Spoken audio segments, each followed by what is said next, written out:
And now we come to the final deserving.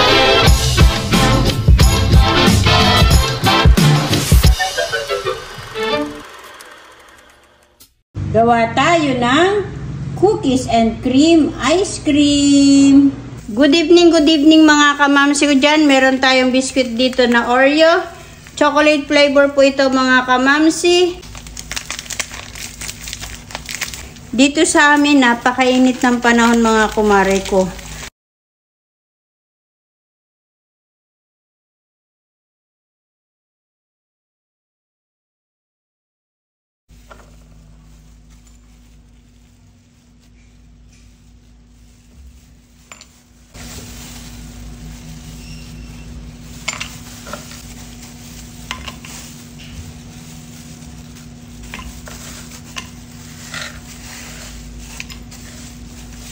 Ayan, okay na yan. I-set aside muna natin ito. Kaya nilagay ko muna ito sa isang plastic. So, dudurugin ko muna ito gamit ang rolling pin mga kamamsi doon sa semento. Hindi dito sa stove ko. Hindi nagtira ako ng pang toppings natin. Hindi ko siya masyadong pinino. Kasi, malalambot din po yan kapag sinama na natin doon sa ating mixture mamaya. Then, buksan na natin yung ating angel creme densada. And then, by the way, mga kamamsi, chinilid ko po overnight itong ating cream densada. Nilagay ko po siya dun sa baba lang po. Gamit po ako ng electric hand mixer. I-mix ko po siya until mag-double size yung ating cream densada.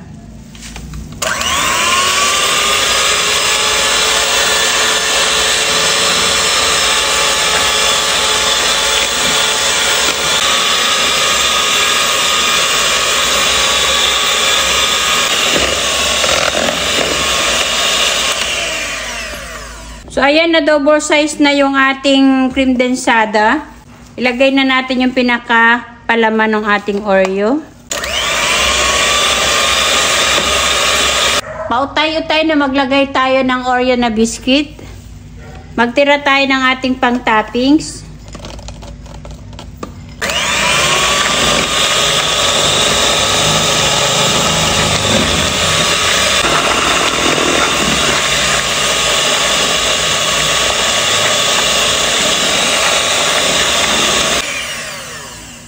So, okay na to mga kamamsi. Lagay na natin sa ating isang lalagyan.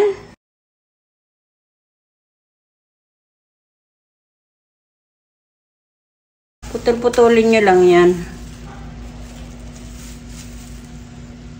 So, ready na po ito mga kamamsi para ilagay natin sa freezer. Then, babalikan natin siya tomorrow morning. So, eto na mga kamamsi, ang ating ice cream na ginawa kagabi. Matigas na po ito. Pwede na itong kainin. Ayan po siya mga kamamsi.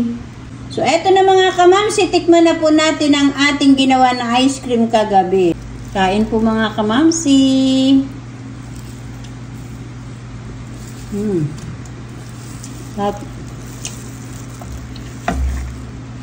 Sarap po siya mga kamamsi. Tamang-tama lang po yung tamis niya.